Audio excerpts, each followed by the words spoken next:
Olá, pessoal. Estamos aqui hoje para tratar de um tema que está super na pauta da relação sino-brasileira, que é o 5G, e eu tenho a honra de receber o José Ricardo, que eu também chamo de amigo e chamo de Zé Ricardo, inclusive. O José Ricardo, ele é um profissional brasileiro experiente nas relações sino-brasileiras. Um pouquinho antes de entrar no ar, a gente estava até comentando. Ele chegou à China em 2007, março de 2007. Nos conhecemos lá. Eu cheguei em junho daquele ano.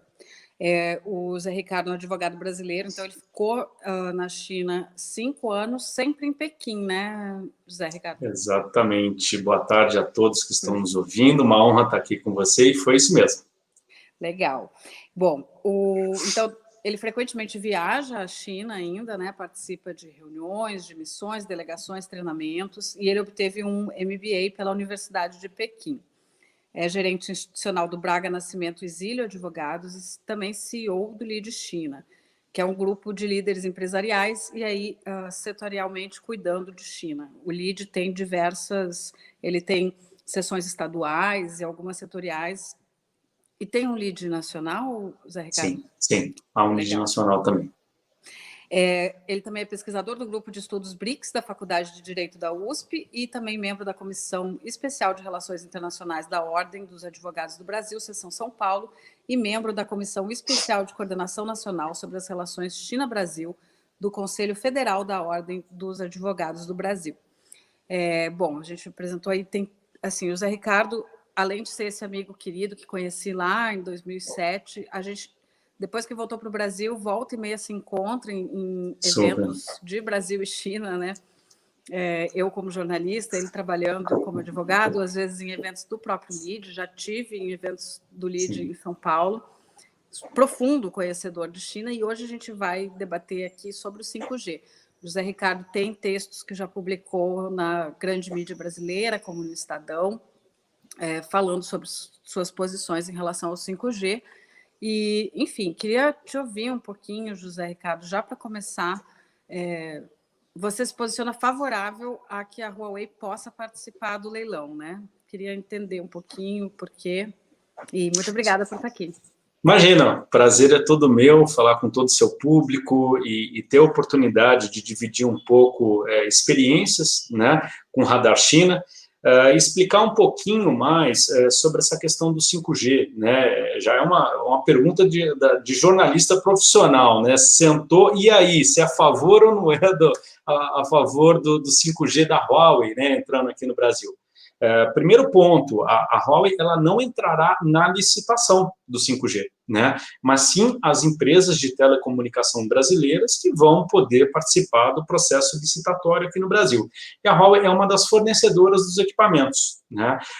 O próprio William Barr, que é o procurador-geral dos Estados Unidos, fez uma vez no Centro de Estudos lá nos Estados Unidos uma apresentação afirmando que a Huawei hoje tem 40% de todos os contratos internacionais firmados, né, atrás aí a Nokia 17% e a própria Ericsson 14%. Ou seja, os Estados Unidos não têm ainda uma tecnologia relacionada à telecomunicação 5G para competir aí com esses três grandes players.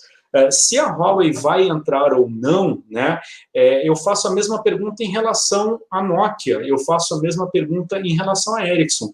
Deveriam essas duas empresas, né, nórdicas entrarem ou não aqui no Brasil? A Huawei, ela é uma empresa que não acabou de chegar aqui no país, então é interessante e importante explicar isso ao público, né? A Huawei é uma empresa que está há quase 20 anos aqui no Brasil, tem gerado muitos empregos, né? Eu não sou o garoto propaganda da Huawei, estou ponderando a situação e passando um panorama geral para vocês. Ela tem mais de 194 mil funcionários no mundo. Metade desses funcionários são alocados à própria pesquisa e desenvolvimento, P&D. E só no ano passado, a Huawei investiu 18,5 bilhões de dólares em P&D, em pesquisa e desenvolvimento. É uma empresa que no Brasil ela tem aproximadamente 1.300 colaboradores diretos e 15 mil colaboradores indiretos. A Huawei, portanto, ela tem experiência há uma estimativa do mercado que a Huawei já forneça às operadoras de telecom aqui no Brasil aproximadamente 45% de todos os equipamentos. Então, primeiro ponto que a gente precisa analisar, a empresa já está aqui no mercado brasileiro. Segundo ponto, eles já oferecem esse tipo de equipamentos de alta tecnologia aqui para as telecoms no Brasil. E se pensarmos em bloquearmos a Huawei, temos que analisar o possível, né, mas quase certo, atraso tecnológico do país e, além disso, um aumento do custo para o próprio consumidor. Uma vez esclarecido isso, é importante também analisarmos qual que é a situação da Huawei em relação à Ericsson, em relação à Nokia, e o porquê desse enfrentamento, né? Porque a discussão não é sobre o 5G, a discussão é sobre o quê? Ideologia. Mais do que falar sobre espionagem. Vamos abordar isso durante o nosso bate-papo, tá, Janaína? Eu acho interessante abordar todas essas questões, todas essas esferas, e até vou pedir a sua ajuda para você me provocar em alguns pontos que, eventualmente, aí, sejam necessários esclarecimentos. Mas, sobre o meu ponto de vista, eu entendo que o Brasil precisa observar o quê? Sempre o ponto de vista técnico e o ponto de vista jurídico. O governo brasileiro, né, na esfera federal, tem alguns órgãos que já estão analisando há algum tempo a possibilidade do ingresso dessas empresas internacionais de ingressarem aqui no país, dentre eles o Ministério das Relações Exteriores, o GSI, o Gabinete de Segurança Institucional, o Ministério de Comunicação, o Ministério da Economia também está envolvido nisso, né? E, por fim, a Anatel, que vai assegurar todos os protocolos de segurança necessários para que não haja uma das discussões que estão no mercado sobre o quê? Espionagem. O secretário de Estado americano, Michael Pompeo, já afirmou diversas vezes se tratar a Huawei de um cavalo de Troia. Ou seja, uma vez a Huawei entrando aqui no Brasil, há um risco de espionagem. Espionagem significa o quê? A Huawei ter acesso às informações das operadoras de telecomunicação e também acesso aos usuários, os backdoors, ou seja, entradas, né, no corredor, atrás, né, de uma forma sorrateira. E isso não foi comprovado, né? Há diversos estudos no mundo sobre os equipamentos da Huawei. A Huawei foi uma das únicas empresas que disponibilizaram os seus equipamentos aí ao mundo para fazer uma análise de engenharia, friamente falando, né, de uma forma bem direta e objetiva, e não há nenhum estudo conclusivo de que a empresa ela tem essa facilidade, ou seja, de acessar um conteúdo através dos backdoors. Então, eu acredito que a discussão não se trata de espionagem, e façamos também as devidas ponderações. Eu não faço nenhuma crítica aos nossos maiores parceiros comerciais, mas já houve comprovadamente uma espionagem por parte do governo americano em relação a Dilma Rousseff e diversos, não só a ex-presidente do Brasil, como também a diversos ministros à época, autoridades, empresas relevantes para o mercado como a Petrobras, né? Então, esse é um ponto de vista macro, né? Como é que é a relação hoje, se analisarmos a ideologia que está sendo debatida? O Brasil tem como os maiores parceiros comerciais a China e também os Estados Unidos. A relação Brasil-China é uma relação de interdependência, porque nós precisamos dos produtos que a China oferece e também a China precisa dos produtos, especialmente commodities agrícolas, pautadas em minério de ferro, soja, petróleo e celulose, né, que basicamente é o que consiste a pauta brasileira, mas é uma relação de interdependência, né? O que temos de tecnologia e, eventualmente, para oferecer para a China são as aeronaves e, além disso, o nióbio, né, que, na verdade, não é uma commodity, né, é usado em alta tecnologia, mas é um ativo muito importante do Brasil. Em relação ao Brasil e Estados Unidos, os Estados Unidos compram, sim, produtos de maior valor agregado brasileiros, mas nós temos uma concorrência de mercado em relação à soja, em relação ao milho, em relação ao algodão. Ou seja, Brasil e Estados Unidos competem em alguns segmentos. A pauta Brasil-China em 2018, fazendo só uma retrospectiva dos últimos 2 anos, é de 100 bilhões de dólares de importação e exportação. Isso arredondando o número, né? E esse valor também foi repetido em 2019, 100 bilhões de dólares, o que o Brasil exporta e importa, né? O total, exportação e importação Brasil-China. Em relação aos Estados Unidos, a pauta de 58 em 2018 e depois 59 bilhões, quase 60 bilhões de dólares entre Brasil e Estados Unidos. Isso quer dizer o quê? Há um vácuo entre o maior parceiro comercial do Brasil, que é a China, e o segundo maior parceiro comercial, de 40 bilhões de dólares. Tenho escutado muitas críticas no mercado falando que estamos muito dependentes da China.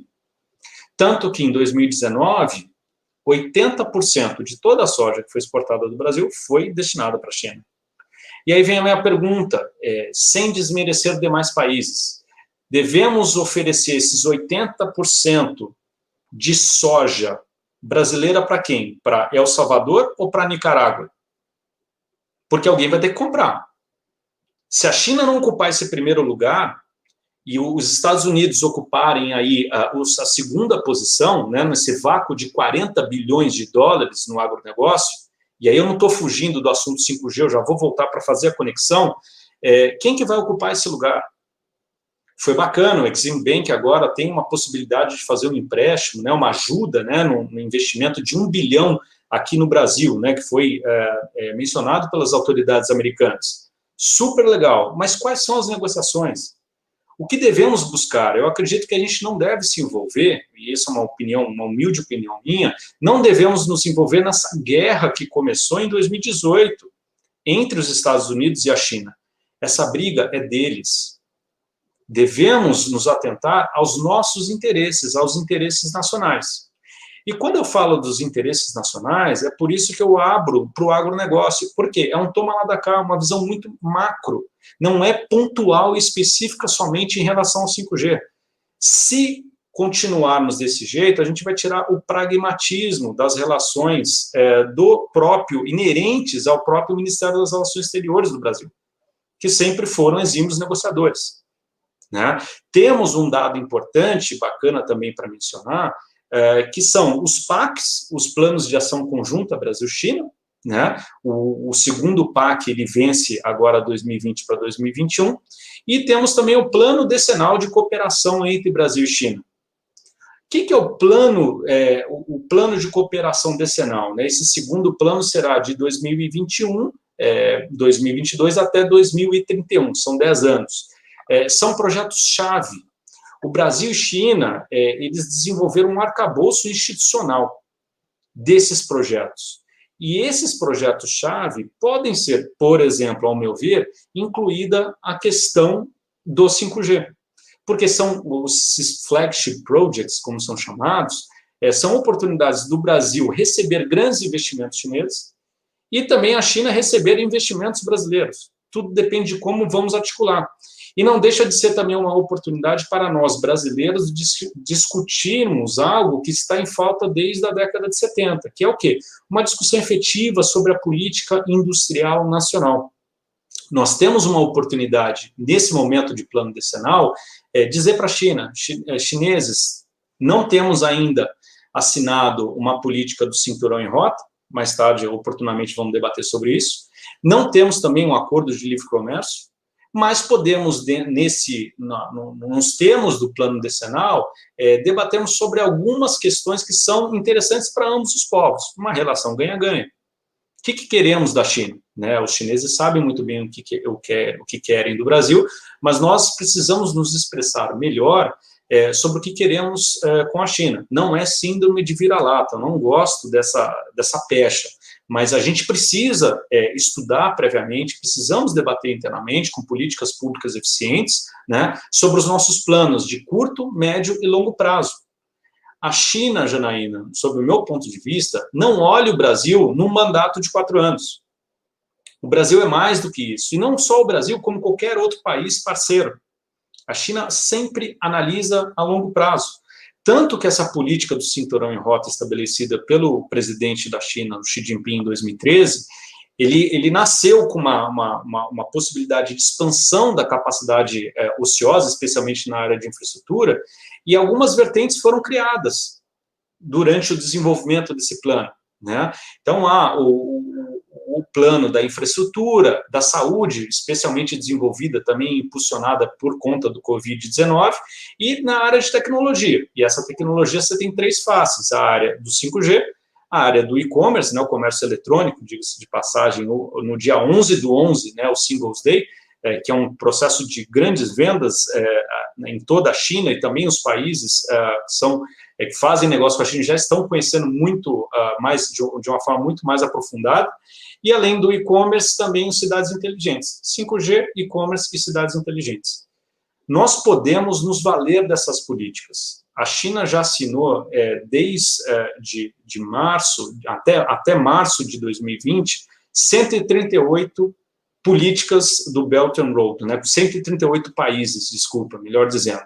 São 2.000 projetos no exterior que já foram realizados por essa política. Foram mais de 110 bilhões de dólares americanos investidos nesses projetos BRI no mundo. Por outro lado, embora não tenhamos assinado, a China já investiu, tem um estoque de investimento estrangeiro direto, o FDI, na ordem de 80 bilhões de dólares americanos aqui no Brasil. Então, a China, ela é uma grande parceira do Brasil, ela acredita muito no Brasil e tem se esforçado para aprofundar essas relações. Tanto que ela tem se esforçado, como foi comprovado. Às vezes nós temos uma memória curta, mas vamos relembrar um pouco outubro do ano passado, exatamente aí 13 meses antes desse nosso evento de hoje, do nosso bate-papo. Outubro do ano passado, o presidente Bolsonaro, com uma delegação de governo, né, e também de empresários, visitou a China. Para quê? Para oferecer aos chineses, a curto prazo, a possibilidade de entrarem no leilão do pré-sal. Por que a curto prazo? Porque não houve uma manifestação global sobre esse efetivo interesse em ingressarem nesse leilão. E os chineses, como uma forma de respeitarem essa amizade, né, e de valorizarem isso, ingressaram. E eles participaram e venceram essa licitação, junto com a Petrobras. Esse é apenas um dos exemplos que estamos falando. E se nós tivermos alguma questão a enfrentar pontualmente, não falo Estados Unidos, eu falo Brasil, China, nós temos a COSBAN. O que é a COSBAN? É uma Comissão Sino-Brasileira de Concertação e Cooperação de Alto Nível Brasil-China. Esse é um mecanismo de diálogo político entre o Brasil e a China, dividido inicialmente em 11 e agora 12 subcomissões, em que podemos nos apresentar, podemos apresentar as nossas dificuldades, podemos apresentar também os nossos anseios, os nossos pedidos para melhorar essa relação. Há, a título de exemplo, uma subcomissão de agricultura. Há, a título de exemplo, uma subcomissão de ciência e tecnologia. Olha que bacana, são duas esferas que hoje estão em voga. A Tereza Cristina, né, a ministra da Agricultura, inclusive, eu gosto muito da interação que ela tem com o público e com a imprensa, porque ela consegue apaziguar os ânimos, né? Tanto que nas recentes declarações, recentes, eu digo março, abril, tanto do Eduardo Bolsonaro como também do ministro Weintraub, a própria Tereza Cristina, a ministra, disse que o momento era de se construir pontes. Né, o Blasi, que é ex-ministro da Agricultura, também tem assinalado o risco que o Brasil sofre na hora de eventualmente declinar a possibilidade da empresa chinesa Huawei em participar do leilão e, como moeda de troca, a China deixar de importar produtos brasileiros, especialmente agribusiness. E por que falamos isso? Porque o agribusiness não é nada tecnológico, não há muito valor agregado. É certo que o agribusiness brasileiro tem, a título de exemplo, o minério de ferro tem uma pureza muito melhor do que a Austrália, do que o minério de ferro australiano. Só que, em questão de logística, né, o minério australiano chega muito mais rápido lá. Mas a China pode ter outros caminhos. Talvez o caminho que eu estou dando da Austrália não seja o mais adequado por conta da guerra que está sendo travada entre a Austrália e China. Mas já ouvimos notícia na imprensa de que a China está desenvolvendo em Moçambique, Tanzânia, em outros espaços, a possibilidade de cultivo de soja. De novo, para quem vamos vender a soja? Então, eu bato muito nessa tecla do pragmatismo, porque nós temos que olhar a questão do 5G sob o ponto de vista macro. Não estou nem entrando na esfera do 5G propriamente dito, que é muito bacana, que vai revolucionar a forma de como vivemos, né? A possibilidade, imagina, de desenvolvimento de tecnologia inteligente nas máquinas, né? O IoT, a internet das coisas, a possibilidade de estarmos aqui hoje, eu em São Paulo e a Janaína como uma médica fazendo uma cirurgia, né, através da telemedicina, né? Por quê? Porque há uma diminuição da latência. Alguns falam de 10 a 20 vezes mais rápido que o 4G e outros engenheiros, inclusive, afirmam a possibilidade de aumentar até 100 vezes essa velocidade. É a possibilidade de você ver um vídeo em real time, né, em tempo real, em tempo vivo. Questão dos carros autônomos, a possibilidade de uma segurança maior, aqueles operários que trabalham em minas profundas, porque a gente pode mandar um maquinário sem ter a mão de obra humana. Minas de ferro, em que os caminhões podem ser controlados, por exemplo, por mim, dentro de um escritório, né, seja no Rio Grande do Sul, em São Paulo, em Pernambuco ou no Amazonas, e controlar esse caminhão de uma mina de ferro que fica no estado de Minas Gerais, trazendo e levando, levando e trazendo. Então, há uma série de tecnologias, né, e avanços que o 5G permitirá ao povo brasileiro, mas nós precisamos nos atentar muito às questões comerciais e também, acredito eu, devemos assegurar os conceitos, né, esculpidos na Constituição Federal Brasileira, especialmente aqueles de livre mercado. Por que vamos barrar a empresa A e não a empresa B e a empresa C? De novo, volto ao início do bate-papo. Precisamos observar os critérios técnicos e jurídicos. Eu acho que essas são as informações preliminares para o público que hoje está participando aqui da live do Radar China, para ter uma visão um pouco mais geral, para não dizer uma visão holística sobre a situação, né? E temos ainda como um grande obstáculo a questão de que são vários ministérios envolvidos, mas, é claro, quem dará a opinião final será o próprio presidente da República, né? Como ele já disse após um pronunciamento do vice-presidente Mourão, a caneta BIC é minha, né? Abro aspas para falar sobre isso. Então, o presidente Jair Bolsonaro, ele precisa entender quais são as consequências gerais, mas no dia 10 de novembro de 2020, o governo brasileiro anunciou que vai ingressar naquela política do Clear Network, né, do governo americano. Isso nitidamente, e isso eu falo de uma forma oficial, né, se vocês acessarem o próprio site do governo americano, eu até tirei aqui uma foto no meu celular para falar sobre isso. Por quê? Porque há essa política do Clean Network, é uma política, conforme o site mesmo afirma, se tratar de uma política contra o Chinese Communist Party, né? Ou seja, uma política de proteção contra o Partido Comunista Chinês. Fazendo uma tradução rápida aqui, e permita-me quase grosseira, o Clean Network é endereçado à ameaça a longo termo de privacidade de dados, segurança, direitos humanos e colaboração do mundo livre contra atores autoritários, né, ou autoritários malignos, né, falando aqui que é uma proteção aos ativos das nações, incluindo a privacidade dos cidadãos e também as informações mais sensíveis das empresas, de intromissões agressivas por atores malignos, como o Chinese Communist Party. Hoje em dia, a imprensa, né, às vezes a gente tem que tomar muito cuidado com a fonte da informação. Essa é uma fonte oficial, né? E ter uma informação dessa nos faz pensar que algo pode acontecer em relação a um possível desgaste maior dessa relação Brasil-China. No dia 11 de novembro de 2020, também, diga-se de passagem, no Twitter, né, o próprio embaixador Ian Amin fez críticas severas às autoridades americanas por afirmarem as autoridades americanas que nós, né, americanos, somos os maiores investidores no Brasil, em termos de FDI, né? E o embaixador Ian Amin se pronunciou dizendo que não se trata de informações verdadeiras, né, mas sim de fake news.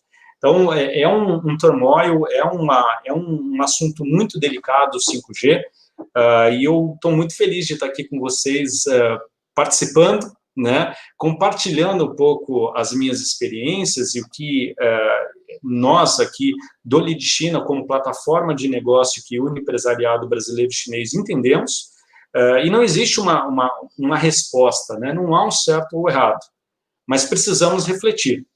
Precisamos refletir porque temos diversos atores, não é algo simples de se entender só Brasil, ou Brasil numa posição de Estados Unidos e China, ou, inclusive, o Brasil em relação ao Five Eyes Alliance, né, que é a Aliança dos Cinco Olhos, né, formado por Canadá, Estados Unidos, Inglaterra, Austrália e Nova Zelândia, que já comprovadamente já afirmaram compartilharem metadados.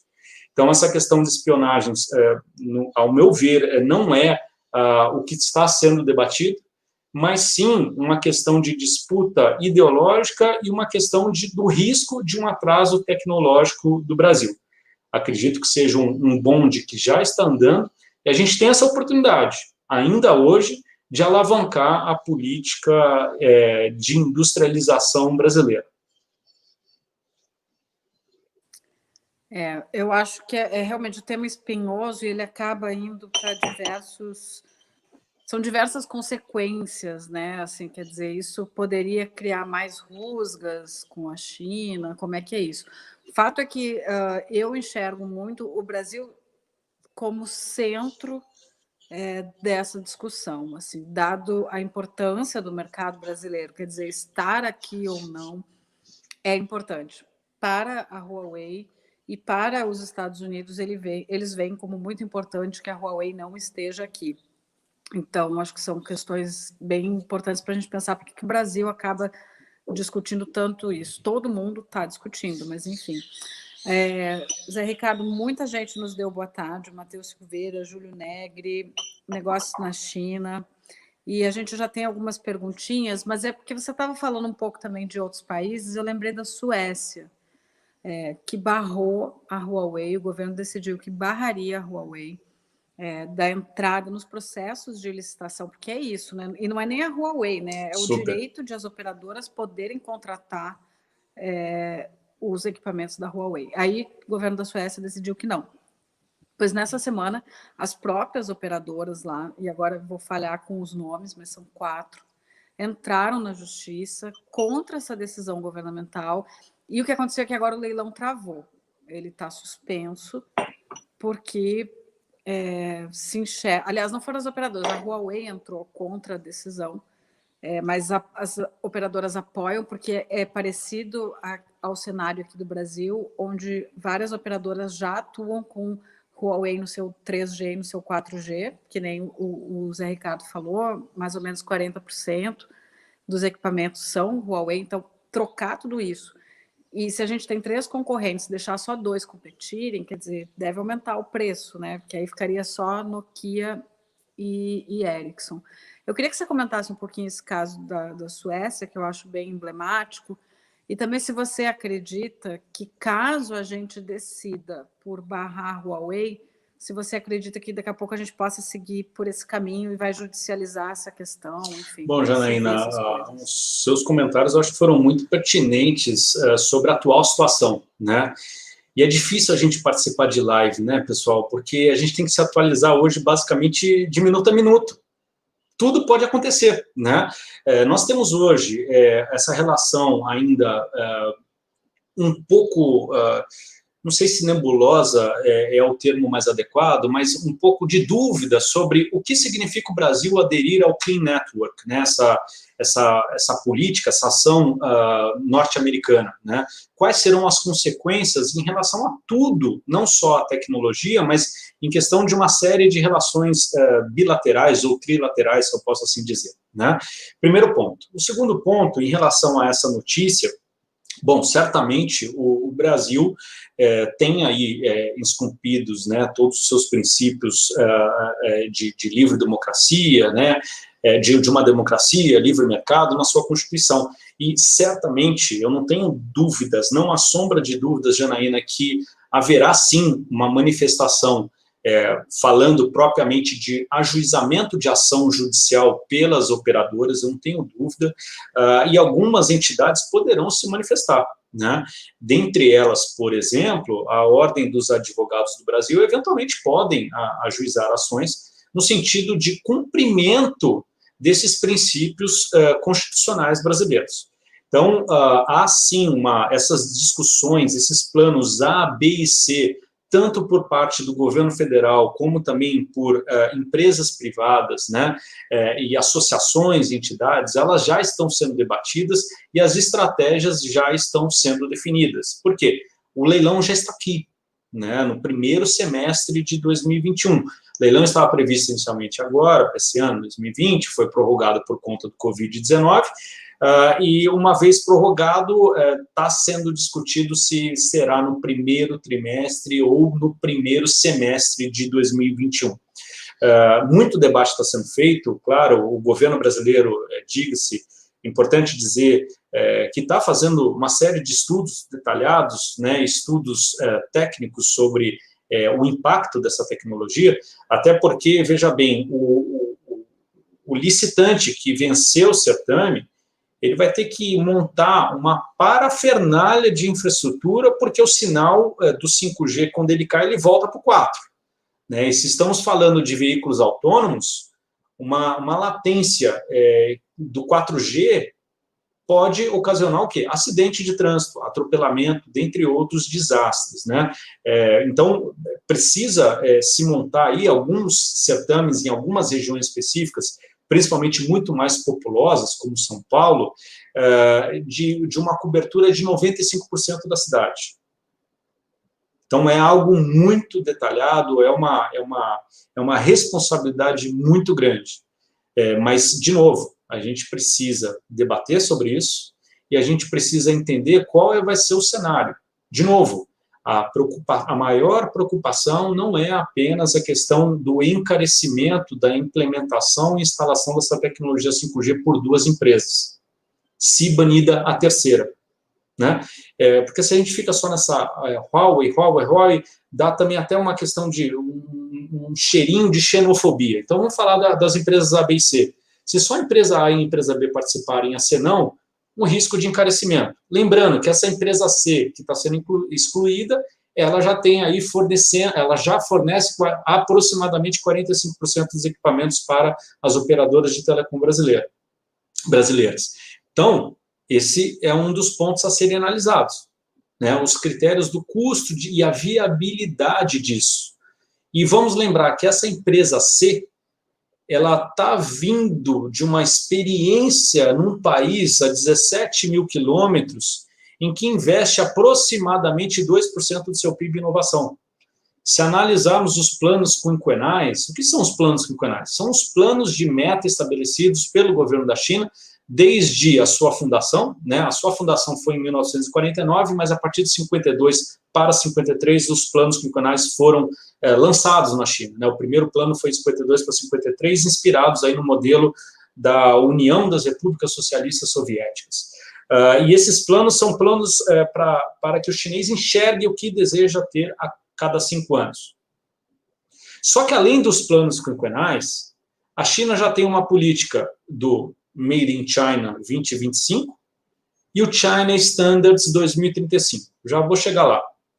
E tem também algumas metas. 2021, são 100 anos da fundação do Partido Comunista Chinês. A China pretende ter uma economia equilibrada, né, e uma economia socialista de mercado, se eu assim posso dizer, uma erradicação da pobreza, né, extrema até 2030. dezembro de 2020, a China pretende erradicar por completo a pobreza extrema. E até 2049, quando são 100 anos da fundação da República Popular da China, a China quer chegar num patamar, né, em que talvez seja um patamar almejado até de outras dinastias, né, porque, pessoal, falamos muito de Estados Unidos, falamos muito de China, mas se analisarmos a China 200 anos, antes de 200 anos dessa janela, a China ela tinha, aí, em algumas dinastias, de 25% a 30% do PIB mundial. A China era realmente um Chongguo, né, um império do meio, né, e os outros impérios, né, isso falando aí há séculos atrás, eram bárbaros. A China desenvolveu essa rota da seda. O que é a rota da seda? Né? Uma vez chamada inicialmente de Obor, né, pelo Xi Jinping, né, One Belt and Road, depois foi BRI, né, Belt and Road Initiative. É uma retomada dessa rota terrestre e uma retomada dessa rota marítima. O Chang'e, né, que desenvolveu os barcos, se vocês tiverem curiosidade depois, eu não lembro, Janaína, eu não sei se era 1453, 1553, você se recorda do livro? Do Chang'e? 1421, obrigado. O livro 1421 é interessantíssimo, né, falando sobre as expedições do Chang'e, né, se analisarmos aí os barcos, né, as frotas portuguesas comparadas, por exemplo, com as frotas chinesas, literalmente falando de um carro Cinquecento para uma SUV, né, o navio, né, a frota chinesa era uma frota gigante, né, em que o Chang'e, por exemplo, ele fazia as expedições sempre trazendo diplomatas, né, de outros povos, né, não vou dizer outros países, mas de outros povos, e sempre colhendo o quê? Sementes, né, frutas, vegetais e animais sempre conjugados em pares, né, um macho e uma fêmea, levando isso para a China. Então, a China ela teve apenas uma janela de declínio dessa liderança. E o governo chinês está está se esforçando muito para retomar esse poder. E tanto é que ele tem destinado verba, né, e incentivo, fazendo uma série de políticas domésticas para que haja essa retomada. O Made in China 2025, que eu mencionei pouco tempo atrás, é uma política de desenvolvimento de 10 setores-chave, de 10 setores prioritários. Ou seja, a China mexendo na área de tecnologia aeroespacial, a China mexendo na área de energia, né? A China mexendo em diversos segmentos que fazem uma completude ainda maior da política do cinturão em rota. Lembrando que a política do cinturão em rota tem como um dos pilares o quê? Assegurar que a China mantenha e resguarde, né, tenha a sua segurança alimentar, a segurança energética e a própria desova, se assim eu posso dizer, do seu excesso de capacidade produtiva, né? É um transbordamento do investimento chinês, né? Como assim eles mencionam. E o China Standards 2035, que é uma outra política, ele ainda não está formado, né? Ele está sendo debatido, né? Está sendo formulado, mas tem uma ideia do quê? De retomar a liderança, principalmente na alta tecnologia. Hoje, não precisamos falarmos muito de futuro, mas se analisarmos China futuro, não as 11 horas de fuso Brasil-China, mas sim o que a China está aplicando hoje no dia a dia, é impressionante. Qualquer empresário brasileiro ou qualquer turista brasileiro que vá à China se impressiona. Eu vou 3 a 5 vezes por ano para a China. Eu, entre aspas, resido na China por 2 a 3 meses por ano, contabilizando todo o tempo que eu passo lá. Eu consigo ver diferença, né, em tudo. Né? É um drone que está entregando o café do Starbucks para um cliente. Né? É um robozinho que está começando agora a recolher lixo da rua, né, com uma tecnologia de ver o que é lixo e o que não é. É inteligência artificial acelerada no e-commerce, no comércio eletrônico. Eu mesmo, quando eu vou à China e eu tenho que fazer alguma compra, eu já peço para minha assistente, compre isso, isso e aquilo. Quando eu chego na China, 2 aviões, 27 horas, eu chego lá no meu hotel, no meu quarto, a compra já está entregue. O Alibaba tem essa política, né? Se você visitar, tiver a oportunidade de visitar o Alibaba, e se vocês puderem visitar, eu encorajo, lá em Hangzhou, o Alibaba ele tem um showroom com algumas metas escritas, né? E lá no showroom está escrito, entregar qualquer mercadoria na China em 24 horas. Né? E 72 horas está no mundo. E 3 dias no mundo. Né? E não é uma meta ainda conquistada, né? Mas eles estão buscando conseguir atingir esse plano. Ou seja, planejamento, discussão, tentativa e execução. Né? E eu acho que é até importante fazer um parênteses aqui, o Alibaba o AliExpress já está desenvolvendo aí rotas com 3 voos por semana aqui para o Brasil. Né? Então, está se percebendo a importância também do nosso mercado consumidor brasileiro. Talvez vamos sair do 5G, da disputa Huawei, Ericsson e Nokia. Falar da disputa dos Correios. Será que vamos entrar também nessa discussão ideológica se deve ser a Amazon, se deve ser o Alibaba ou o Magazine Luiza a adquirir os Correios, né, a OECT, Empresa de Correios e Telégrafos Brasileira? Porque já está comprovado que somos ineficientes na entrega dos produtos. Recebemos, eu não posso falar hoje o número, né, mas tempos atrás, digo-se mais ou menos 1 ano e meio atrás, os Correios recebiam milhares de produtos chineses todos os dias na sua central. A gente já viu que não dá para acompanhar essa tecnologia, né? Até porque a nossa entrega ainda é muito manual, ela depende de muita mão de obra humana. Isso atrasa os processos. Né? Então, como é que a gente está encarando essas oportunidades dos chineses aqui no Brasil? A gente vai declinar a empresa chinesa de tecnologia Huawei 5G, logo mais, cedo ou mais tarde, a empresa de Correios e Telégrafos vai ser privatizada, também entraremos nessa esfera, né? E não na esfera técnico-jurídica, ou também pragmática, mas sim numa questão ideológica. Precisamos debater, precisamos rever esses conceitos. Eu digo isso tudo em prol da nossa nação. Temos que defender os nossos interesses de nós brasileiros, como cidadãos. Né? O que a gente quer para os nossos filhos? O que a gente quer para a sociedade? Queremos desenvolver? Será que não dá para ter os 2 parceiros? Né? Será que não dá para a gente ter o parceiro americano e termos também o parceiro chinês? Será que a gente não consegue trabalhar com os 2 e cada um com um viés distinto? Eu acho que são pontos aí de reflexão. Né? Até porque precisamos discutir a política nacional de industrialização brasileira. Certamente, assim, eu acho que quando a gente mistura ideologia em processos que estão andando por aí, isso pode ser bastante complicado, enfim, né?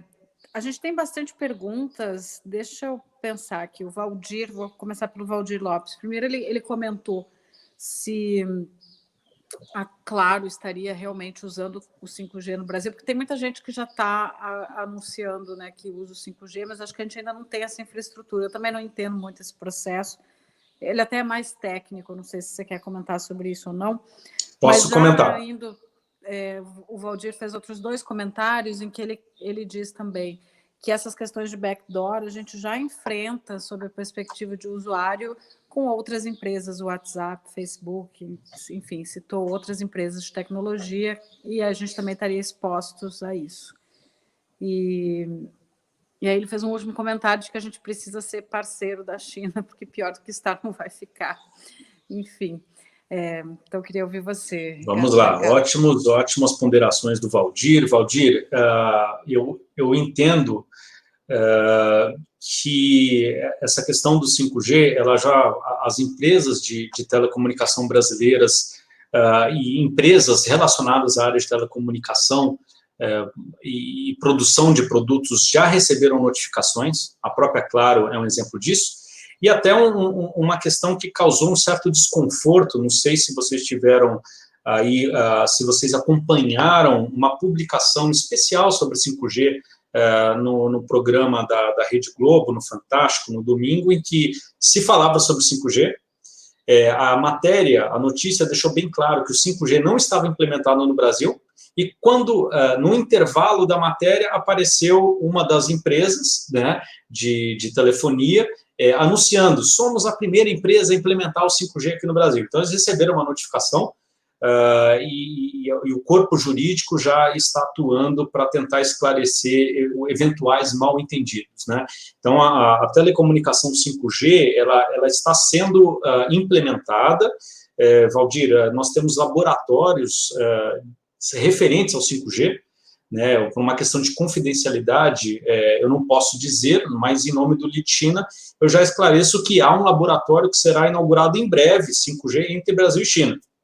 Deixo essa pulguinha para vocês, acompanhem aí sempre o Radar China, para que vocês saibam de antemão essa informação assim que ela puder ser disponibilizada ao público em geral.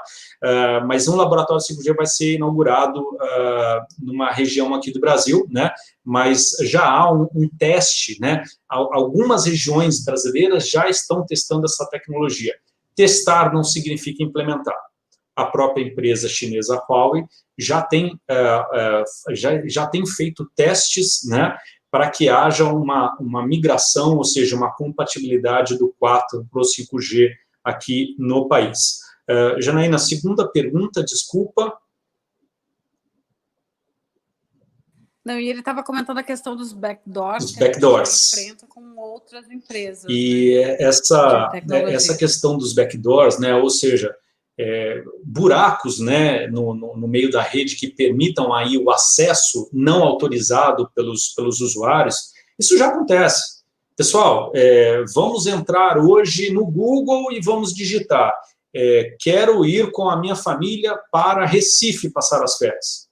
De repente você entra num site de busca, né, desculpe, não foi interesse em trazer informações negativas contrárias ao Google, mas um buscador, né? Vamos dizer assim, de uma forma genérica, entra no buscador. Depois de acessar o buscador e falar sobre suas férias em família em Recife, logo demais, quando você acessar um site de notícias, naqueles espaços de propaganda, já tem viagem para Recife, empresa tal que oferece passagem aérea com tal desconto. Hospede-se em tal hotel em Recife, né? Então, já há uma série de usos, né, dessas informações dos usuários sem o próprio consentimento. Claro, a Lei de Proteção Geral de Dados, a LGPD, que está sendo muito discutida, é um tema do momento, né? Assim como o 5G, a LGPD é um tópico quente, ela vai coibir alguns abusos, mas, por certo, sim, há uma série de empresas, também americanas, né, como Google, Facebook e outros, que podem acessar os nossos dados e que, eventualmente, podem fazer o mau uso deles, né? Então, o uso da tecnologia não é totalmente seguro, né? Sempre, é claro que com o 5G, haverá mais proteção da privacidade, haverá também uma criptografia muito mais severa, né, restrita, mas o fato de vários equipamentos se interligarem para fazer a transmissão adequada do 5G, isso vai provocar uma possibilidade de flaws, né, uma possibilidade de furos em que eventual compartilhamento, por exemplo, da operadora em relação a espaços públicos aqui do governo federal, nessa transmissão da privada para o público, podem acontecer aí alguns hackeamentos indesejáveis em relação à tecnologia 5G. Então, de novo, há sim risco, como o uso de qualquer tecnologia, seja uma empresa chinesa, seja uma empresa americana. Isso não sou eu, como advogado empresário, digo, né? São os técnicos, né? São engenheiros da área de tecnologia da informação que garantem e asseguram, né, todos esses riscos no uso da tecnologia em si. Quando o último ponto que foi levantado, a última questão, né, nós temos aí sim uma possibilidade de aumento desse relacionamento, um aumento do relacionamento entre o Brasil e a China, e temos uma possibilidade de intensificar e alavancar essa relação. Acredito que até seja interessante falar sobre os BRICS, né, que a China está sendo um pilar dos BRICS essencial, né, no sentido de intensificar a troca, o intercâmbio de informações, seja no ponto jurídico, né, em novembro de 2020, no final de novembro de 2020, haverá o BRICS Legal Forum, né, há uma série também de BRICS relacionados à área de saúde, né? A China, ela demonstrou, independentemente da discussão da origem do vírus, né, e como esse vírus foi criado ou foi transmitido, a China ela tem mostrado ao mundo, né, que esse vírus não tem nação, né, que há uma briga, uma luta contra o inimigo comum invisível, que é o Covid-19. E a China ela compartilhou e ajudou aí uma série de países, não só em relação à doação de equipamentos médicos, como macacões médicos, luvas, protetores, óculos, protetores faciais, os shields, né, e os equipamentos de respirador aí para o mundo, e vendeu também para uma grande parte. Diga-se de passagem que a China ela produz aproximadamente 90% de todos os EPIs, de todos os equipamentos de proteção individual são fabricados na China, 90% deles, né? A China ainda tenha sido demonizada em relação aos ventiladores mecânicos, os respiradores que são usados nas UTIs, ela é apenas responsável por 1/5 dos respiradores. Eu não vi, pelo menos na imprensa brasileira, não posso falar da imprensa internacional, mas eu não vi na imprensa brasileira nenhuma perguntando sobre quem são os outros países, né, que produzem os 4/5 de todos os respiradores. Mas eu vi muita demonização falando sobre 1/5 que a China produz. Ou, melhor dizendo, não se falou que a China é responsável por 1/5, mas falou só sobre China, vocês estão deixando de vender para o país A, B e C, e os americanos chegam no aeroporto, negociam, pagam o triplo, e vocês estão despachando mercadoria, né? Não quero entrar, de novo, na politização da situação, mas eu quero mostrar o outro lado da moeda. E eu acho que é muito importante isso, muito importante no momento em que estamos passando de rede social, né? Precisamos lacrar.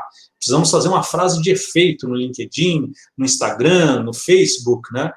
Mas há o risco de recebermos informações não seguras, né? Ou de fontes, não, como é que eu falo, Janaína, um termo mais adequado, mas de notícias não confiáveis, né? De fake news, vamos dizer assim. Não confiável. Não confiável. Muita gente não profissional se arvorando o direito de transmitir notícias e, pasmem ou não, a gente fica na faculdade 5 anos estudando como é que a gente pode fazer notícia. Sem dúvida. Então, assim, existe um profissionalismo ali na hora de você noticiar, né? Super. Apesar de haver muitos jornalistas também, claro, que optam por um lado ou outro da moeda, mas normalmente quando são sérios, e se isso acontece, eles se identificam claramente como alguém que produz conteúdo para X, para B, ou tem determinada orientação editorial, enfim. O conteúdo patrocinado também, né? Dentre outros. Conteúdo patrocinado, que aí é uma outra questão também que é super normal, né? Até para que os veículos possam se manter. E quando são sérios, eles avisam também, exatamente. Por exemplo, a própria Xinhua, Janaína, você falou disso, eu me lembrei agora, a própria Xinhua fez o conteúdo patrocinado agora num veículo específico aqui de imprensa brasileiro, falando sobre a CIE, a China International Import Expo, né, a Feira Internacional de Importação.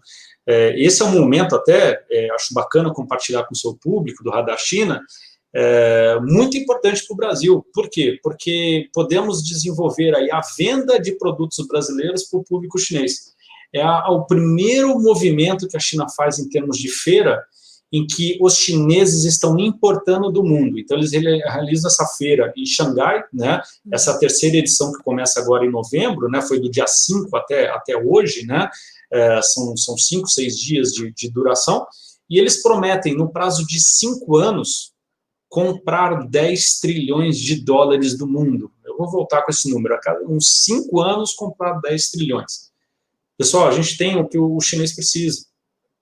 Produtos de alta qualidade, agribusiness, nem se fala. Que a gente tem de mel, de própolis, né? De diversos segmentos, não só da área de alimento, na área alimentícia, mas também na área de produção, serviços. Temos serviços super bacanas que os chineses são curiosos e têm interesse em contratar. Então, é uma feira também para o brasileiro que quer vender o seu produto participar. Né, participar dessa feira CIE, né, no intuito de vender, aumentar a sua exportação para a China, sem considerar também o mercado eletrônico, né, o comércio eletrônico, em que você mesmo sendo um pequeno ou um médio empresário, tem a possibilidade de exportar o seu produto sem um alto investimento que seria requerido e seria possível e viável apenas por uma empresa de grande porte. Ou seja, eu sou um pequeno produtor de café e eu posso exportar o meu café especial, o meu café gourmet, né, como alguns falam, para a China, né, através dessas plataformas online. Então, há muitas oportunidades aí para a gente desenvolver e intensificar a relação, como há também com os Estados Unidos. Há uma possibilidade de intensificarmos. A gente vai precisar ver como se dará essa relação, né? Estamos agora no final de era Trump e o Biden está entrando, né?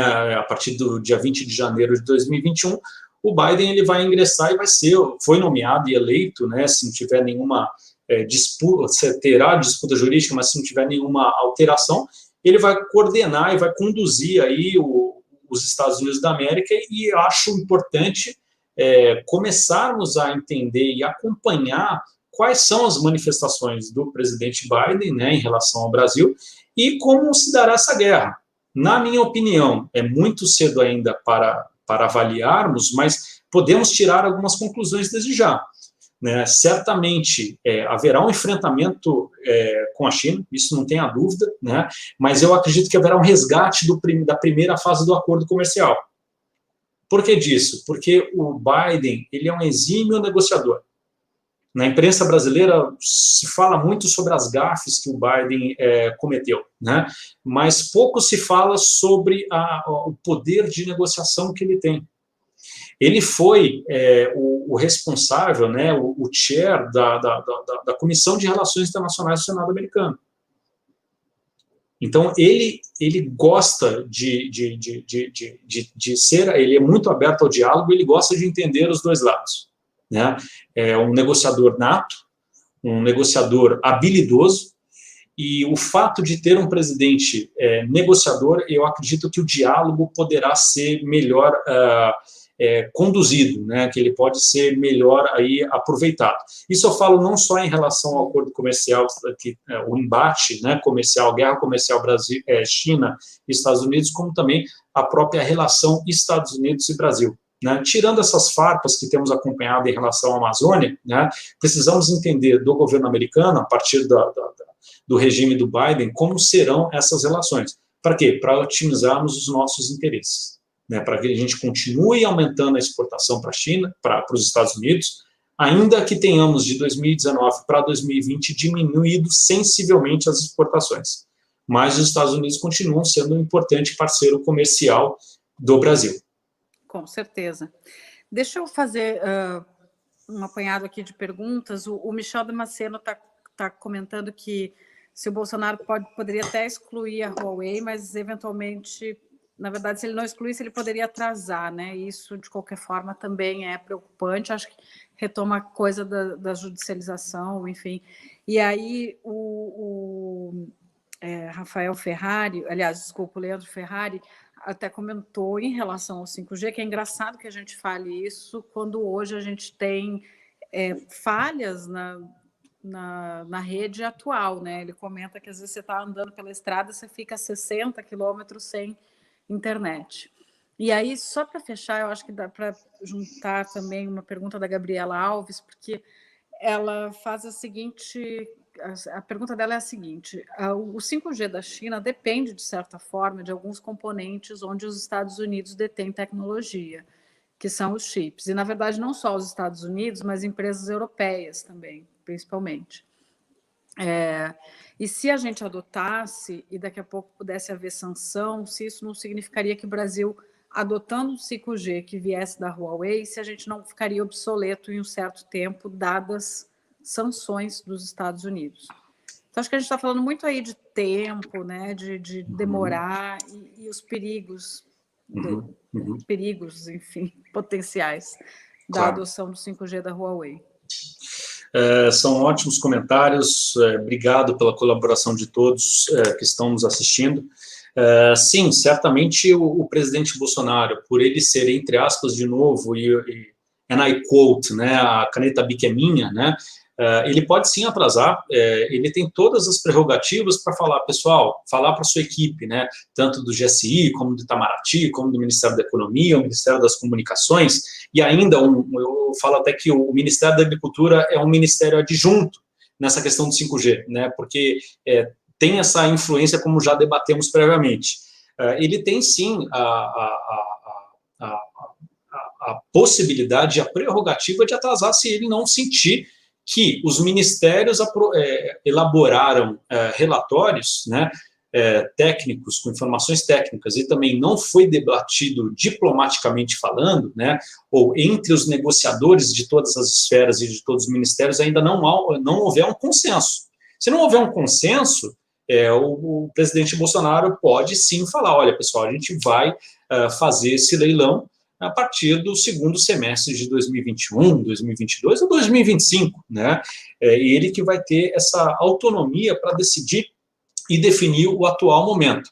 Claro, precisamos entender que a tecnologia 5G, ela já foi implementada em diversos países.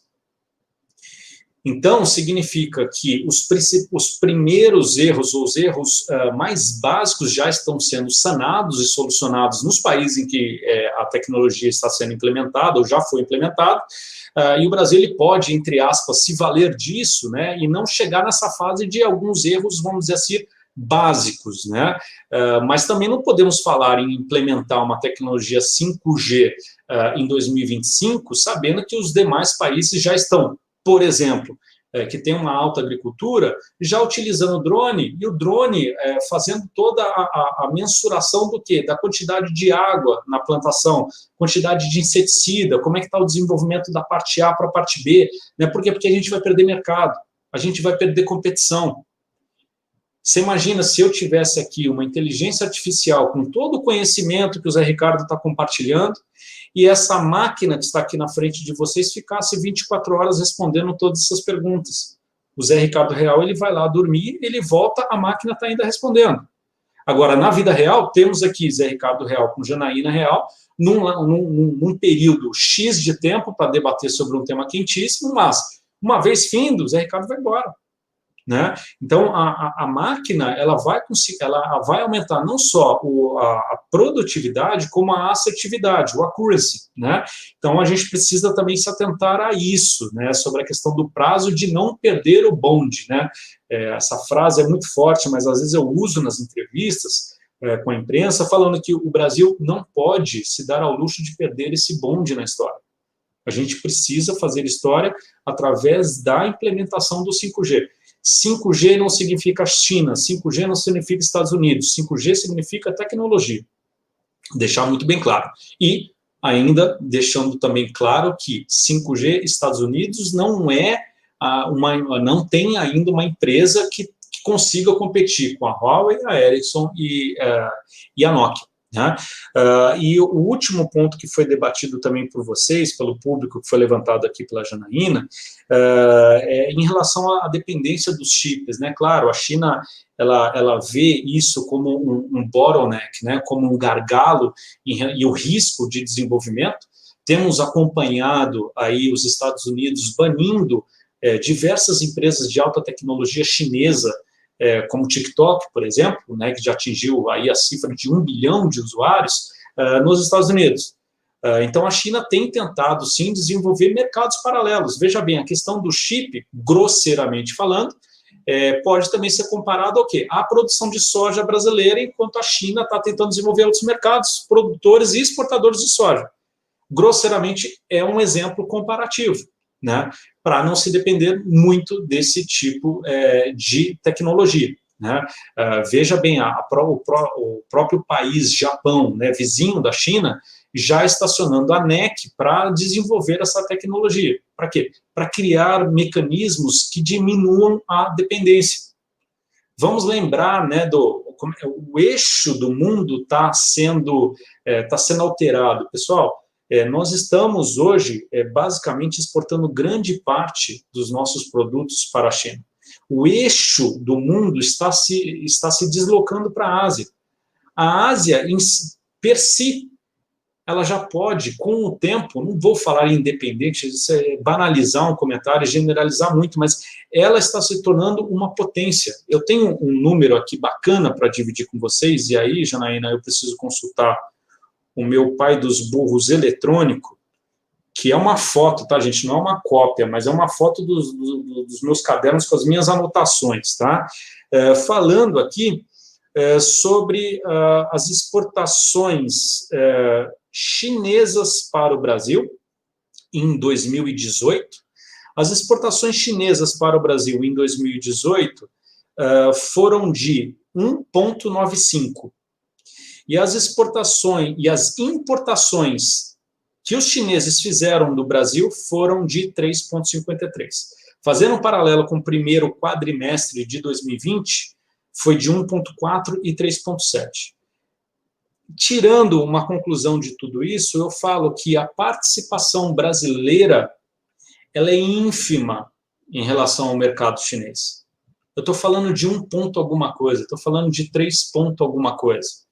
Então, já cai por terra, e eu não vou fazer um comentário político, mas já cai por terra o que algumas autoridades têm falado, no sentido de a China precisa consumir os alimentos brasileiros. A China depende do Brasil para isso, para aquilo e para aquilo outro. Pessoal, vamos olhar o número, né?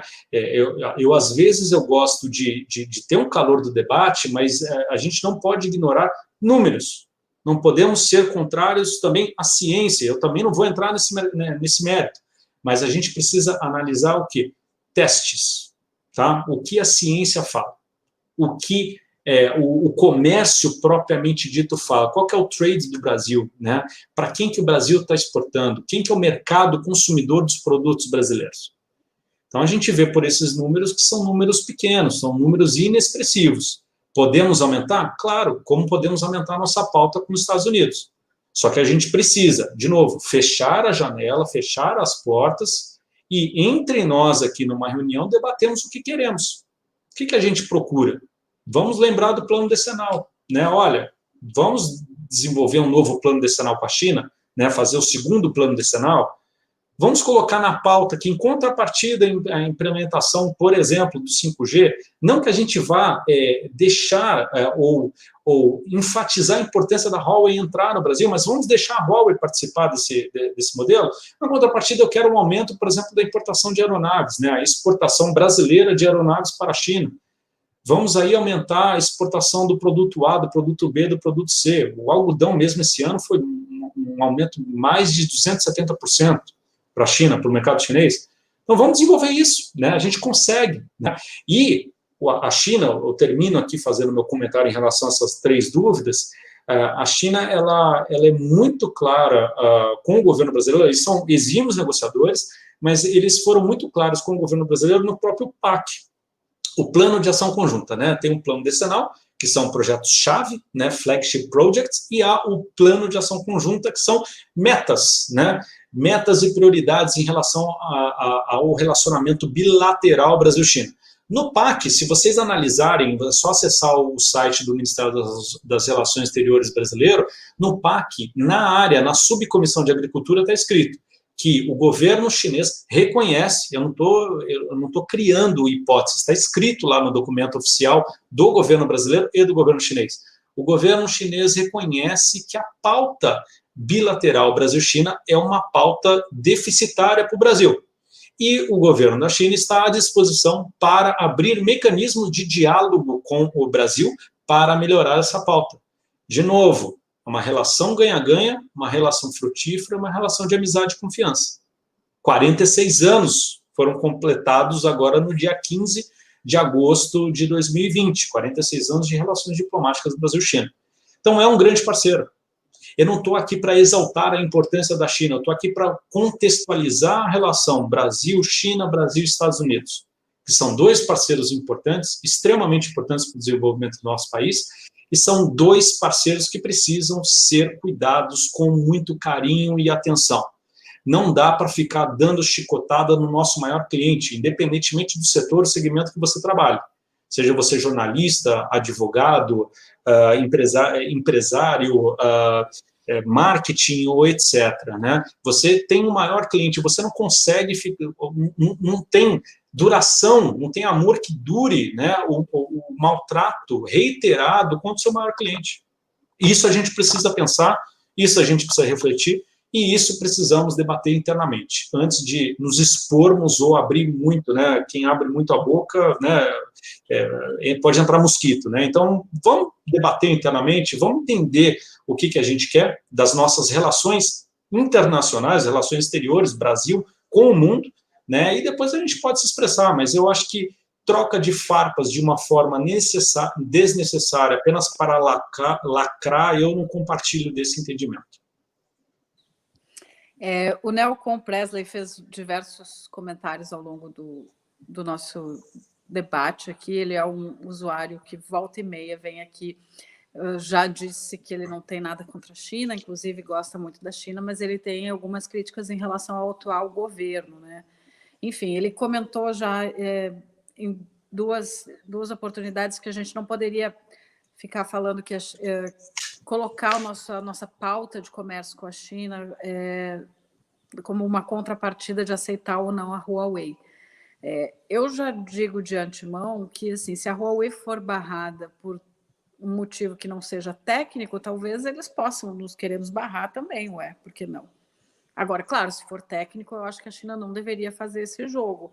Mas ontem mesmo a gente assistiu a suspensão dos testes com a vacina Coronavac, que foi uma suspensão que não foi apoiada pelo Comitê Internacional Independente que está cuidando dessa vacina. Então, pegou muito mal para o Brasil isso. Quer dizer, se de novo a gente faz uma decisão que de repente não é técnica, talvez a China possa retalhar, assim, porque a retaliação vai estar sendo nossa primeiro. Mas, enfim, o entrevistado aqui é o Zé Ricardo, não eu. Não, mas são comentários super ponderados mesmo, Janaína. A gente tem aí essa possibilidade, esse risco. E aí o Nelcon Presley fez outros diversos comentários, mas ele fala muito que a gente não deveria olhar tanto, pensar só na soja, curto prazo, que o 5G é uma tecnologia, na verdade, ela é uma infraestrutura crítica mais do que uma tecnologia, e aí, nesse sentido, ele também diz que não deveríamos comparar o 5G com apps na questão dos backdoors, por exemplo. Ele fez diversos comentários, e um deles eu queria pontuar, porque ele fala que tem diversas democracias que não estão aceitando a Huawei, porque, enfim, nós deveríamos aceitar. Então, se você pudesse comentar um pouco esses pontos. Claro, não, são observações ricas. Deixar bem claro aqui que Zé Ricardo não é o dono da verdade, eu estou compartilhando aí minhas experiências, minhas pequenas experiências, minhas impressões, e o meu trabalho, né, que é desenvolvido de uma forma aí, internacionalizada, vamos dizer assim, né? Mas entendo sim os comentários do público, e eu acredito que essa relação, eu acho que o primeiro ponto, a gente tem que voltar aí para a academia, né? O mundo das relações internacionais. Um governo geralmente não se relaciona, não interfere na ingerência na gestão de outro governo, né? O que quer dizer isso? Nós vamos mudar a mesa, né? Vamos virar aí a mesa e vamos olhar a discussão crítica sobre as queimadas no Pantanal e sobre aí as queimadas na Amazônia, sem politizar, né? Há uma série de países que estão fazendo críticas ao nosso governo, né? Não ao nosso regime. O regime brasileiro é um regime democrático. Ainda que você seja a favor ou contra o presidente, ou contra o governador do estado, ou contra o prefeito do município e outros políticos, temos o direito e temos o acesso à justiça. Então, nós temos aí uma oportunidade de debate. Tanto que estamos fazendo uma live sobre um tema aparentemente sensível, no mínimo intrigante, mas aparentemente sensível, e a live não caiu, né? Não teve um corte da internet por autoridades governamentais, né? Temos aqui o livre debate, né, com uma jornalista e um advogado que estão compartilhando suas impressões e as suas experiências sobre a relação Brasil-Estados Unidos e sobre a relação Brasil-China. Só que eu acho que o primeiro ponto que devemos observar é a questão da ingerência, né, a crítica, né, se o regime do país A, do país B, do país C, né, qual é a forma desse regime, se é adequada ou não, se devemos entrar e resolver o problema da Venezuela, né, se devemos aí discutir sobre a Chechênia, se temos condições, né, olhando para o nosso próprio quintal, se temos condições de apontar dedos contra outros países. Porque, male, não estamos analisando como é que é o contexto histórico, o contexto social, o contexto econômico e o contexto político daquele país. É muito fácil apontarmos aí alguns erros contra os brasileiros, né, falando do estrangeiro contra o brasileiro, mas não entendemos o nosso contexto, o nosso processo de colonização. Alguém que está fazendo uma crítica contra o Brasil analisou esse contexto histórico, né, de entender o porquê não somos tão internacionais, né, ou internacionalizados. Não temos uma política, hoje está mudando com a modernização, mas eu nasci na década de 80, né, exatamente em 1980, e eu não tive essa oportunidade como os jovens de hoje têm de ir para o exterior. Né? Tudo é muito mais fácil, tudo é muito mais tranquilo. Mas na minha época, fazendo um paralelo aos americanos, os americanos eles já nascem batendo asa, né? Já nascem viajando, indo para outros lugares, né? Com idades aí como jovens, né? Então eu insisto em fazer essa pontuação de temos de tomar cuidado, né, em relação a essa discussão sobre ingerência sobre outros países, sobre outros regimes. Está, sim, sendo discutida a questão do 5G sobre o ponto de vista de ser um país democrático ou de ser um país autoritário, não tenha dúvida disso, né? Mas eu acredito que precisamos, de novo, olhar a tecnologia, né, e ver se essa tecnologia, sobre os olhos do governo brasileiro, principalmente os protocolos de segurança estabelecidos pela Anatel, né, será benéfico ou será prejudicial ao nosso país. Não estou excluindo a questão, por exemplo, de compliance. Hoje, quando você vai fazer um trabalho para um cliente, você vai ter que verificar, a empresa que está te contratando, ela vai verificar se você está de acordo com as normas de compliance, se você não tem trabalho escravo, por exemplo, na sua empresa, se você respeita o meio ambiente, né, as políticas do ESG, né, isso é claro, tem que passar por um crivo. Mas eu entendo que precisamos analisar a tecnologia 5G e verificar se isso vai ser benéfico, ou se isso vai ser prejudicial ou que não vai agregar nada de inovação ao desenvolvimento do nosso mercado doméstico interno. Legal. A gente já passou 1 hora, normalmente uma vez quando passa agora, 1 hora, a gente está em 1h20, 1 hora agora e que eu vi aqui. O papo gostoso é assim mesmo. Muito bom. Então, eu acho que a gente pode ir se encaminhando para o final, até para não tomar Imagina. muito do seu tempo. Eu também. Super feliz aqui. Super. Deixa eu encaminhar uma pergunta do Jorge Carvalho. Ele fala assim, o padrão da TV digital do Brasil é fruto de parceria com o Japão. Existe alguma iniciativa de universidade ou de empresas brasileiras de tecnologia com a Huawei no desenvolvimento do 5G? Em que tipo de parceria você diz? Trocas, intercâmbio? Eu imagino que seja na área de pesquisa, enfim. Sim, existe.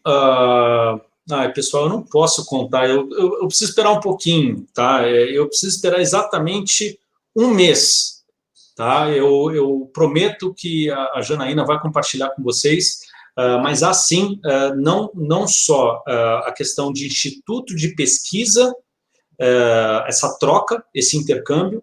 Há um memorando de entendimentos que será assinado em dezembro, no início de dezembro de 2020, entre uma academia, né, uma universidade do Brasil renomada, junto com um instituto de pesquisa X, também que eu não posso comentar, mas não tem nada a ver com a Huawei, é a criação e a constituição de um laboratório 5G.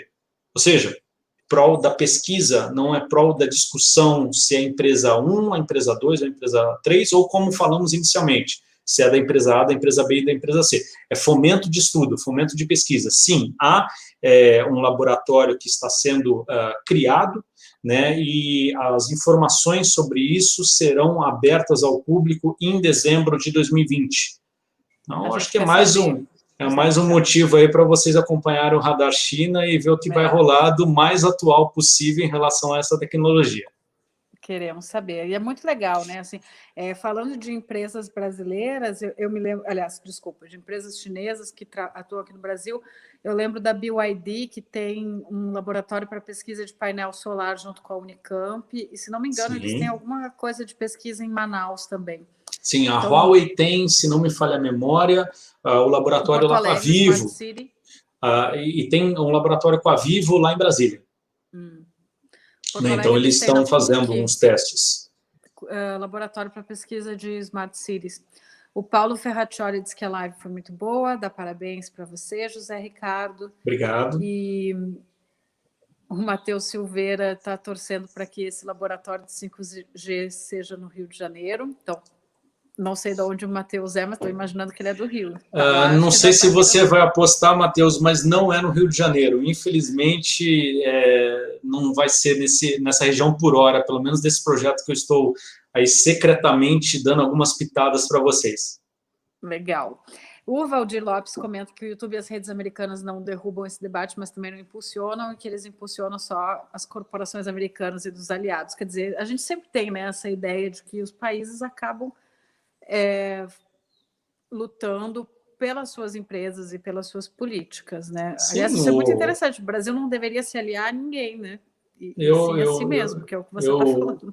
Eu acho até um ponto interessante, aí eu vou replicar o que um dos comentaristas da CNN fez no grande debate sobre 5G, dizendo, né, de acordo com até um estadista francês, que as nações não têm amigos, né, as nações têm interesse. Então, eu fecho até o compartilhamento das minhas ideias aqui com vocês, falando que a gente precisa buscar os nossos interesses, né? Temos sim que preservar e valorizar a amizade, né? E acho que os nossos parceiros americanos, os nossos parceiros chineses, dentre outros, né, os argentinos e outros países, temos sim que preservar essa amizade, mas no fundo temos que também nos resguardar e apresentar o que nós queremos, né, para o nosso Brasil, o que nós queremos para desenvolver o nosso país e para a gente deixar um futuro melhor para os nossos filhos. Legal, Zé Ricardo. Bom, eu agradeço todo mundo que esteve aqui hoje, os comentários foram vários, o tema realmente suscita diversas opiniões e, enfim, e, aliás, é muito novo, né? Eu fico torcendo pelo menos que o 5G entre efetivamente em leilão no ano que vem, porque vai ser importante para a gente, para o Brasil, né? Sim, sim. Já te convido a me mandar o WhatsApp, assim que você puder dizer aonde é esse centro, quem está por trás desse centro, nos dá a notícia. Com prazer, com prazer. E se você puder, volta aqui, comenta, ou convida mais gente para o centro e comenta. Vamos em dezembro, eu vou ficar te mandando WhatsApp. Super, super. Promessa é dívida. Vai ser um prazer. Legal. Gente, na semana que vem, a próxima live vai ser com a professora Karen Vasques, que vai falar de BRICS com a gente, porque no dia 17 de novembro acontece a cúpula dos BRICS, a próxima. A anterior foi aqui em Brasília, essa agora tem como país sede a Rússia. Então, acontece no dia 17, eu vou conversar com a Karen no dia 18, porque se espera muita coisa, principalmente dos bancos de desenvolvimento, e vamos ver como é que os países, enfim, vão se encaixar, esses 5 países, Brasil, Rússia, Índia, China e África do Sul. E toda segunda, quarta e sexta, 11 da manhã, eu abro aqui uma live no canal para comentar as principais notícias de China e de relação sino-brasileira. Então, na sexta-feira, às 11 horas, quem puder voltar, a gente comenta. Aí é um programinha rápido, 15, 20 minutos, só comigo comentando as notícias. Isso aí, só um último detalhe, o BRICS Legal Forum, né, o Fórum Jurídico dos BRICS, também acontecerá justo aí na época da live, né, com a Karen, nos dias 17 e 18, né, isso está sendo promovido e é um evento online, gratuito, não sou responsável por essa organização, tampouco, estou apenas compartilhando com vocês, mas quem tiver interesse sobre o aspecto jurídico, né, o BRICS Legal Forum será realizado nos dias 17 e 18 de novembro. Posso deixar um recadinho, Janaína? Claro. Aqueles que tiveram aí a paciência de me escutar aí durante quase 1h25, se vocês quiserem, fiquem à vontade para contactar a Janaína e tecer aí algumas perguntas, e a gente pode também continuar esse debate. Se vocês quiserem também me seguir no Instagram, josericardo.80, não preciso nem falar que eu nasci em 1980, então já está lá o endereço certinho, e também pelo Lead-China, né, como plataforma de negócios, Lead-China Oficial. Caso contrário, o LinkedIn também é muito fácil de nos encontrar e estamos aí super à disposição. Obrigado mais uma vez ao Radar China, à Janaína por essa oportunidade. Foi muito legal e realmente, assim, 1 hora é muito curto, né? Muito rápido e o tempo passou assim hoje. Passou. Espero que tenha sido válido e tenha instigado o público, né, sobre essas questões tão importantes para o nosso país. Eu tentei ser o mais frio possível no sentido de tirar o calor político, né, e respeitar a opinião política de cada um que está participando, e, de novo, foi um prazer aí compartilhar essa primeira experiência junto com o Radar China. Muito obrigado. Legal, obrigada. Tchau, tchau, pessoal. Tchau, tchau. 再见.